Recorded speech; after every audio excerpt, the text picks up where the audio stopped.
Breaking news, a federal judge plans to temporarily block the administration from orchestrating its plan to place more than 2,000 USAID employees on leave. Judge Carl Nichols, a Trump appointee, said he plans to issue a temporary restraining order that will prevent Trump and the Department of Government Efficiency, DOGE, from firing USAID workers for now.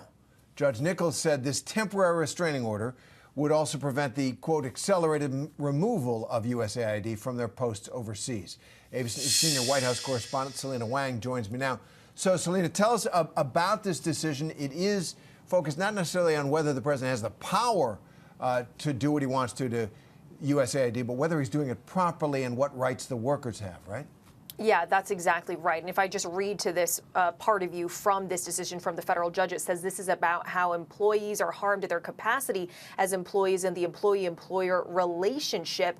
And as you say, what's critical here is that this is just a temporary block. This means that they're not able to put thousands of employees at this moment on administrative leave, with sources telling us that the Trump administration had planned to put thousands of these employees on administrative leave, cutting the global workforce from 14,000 to just a few hundred. And as we've been talking about, Terry, this would have a sweeping effect. USAID provides humanitarian assistance around the world. At stake here are 32 million children who rely on USAID, who are suffering from malnutrition. And it also is the agency responsible for helping victims of natural disasters, providing food, water, shelter, and health care as well.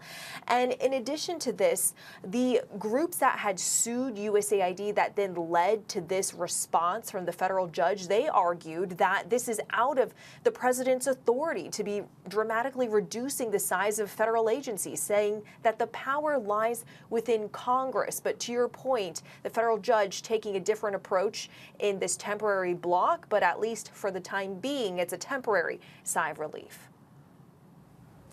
All right, so Selena, one of the things that the judge has said here is that, quote, he, President Trump, doesn't have to justify to the plaintiffs in the court how he exercises foreign affairs. The president is determined, in his view, significant serious action needs to be taken to prevent taxpayer funds from being sent outside the U.S. for purposes he doesn't think are appropriate. But it's how he's treating these workers that the judge wants to call a halt to. Yeah, precisely. And I also just want to read to you, Terry, a part of what these lawyers who are representing these foreign service unions are saying in their argument about the kind of harm that this would cause, saying, quote, children are being pulled out of the school during the middle of the school year at developmentally fragile time periods. People are being cut off from their access to health care without being able to make arrangements for new health care providers when they have serious health conditions.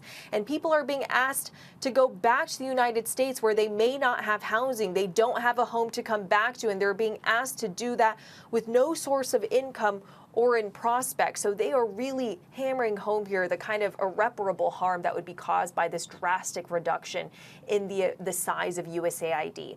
But Terry, the president has said that the slashing of the federal government isn't going to stop here. During that press conference earlier, President Trump said that Elon Musk's Department of Government Efficiency will also be looking at the Department of Education next, also saying that they'll also be reviewing the military and the Pentagon. So this is really just the start. But from the president's point of view, he believes that he's simply making good on his campaign promise to reduce the size of the federal government. He's also accused, without providing evidence, that there's corruption and fraud at USAID.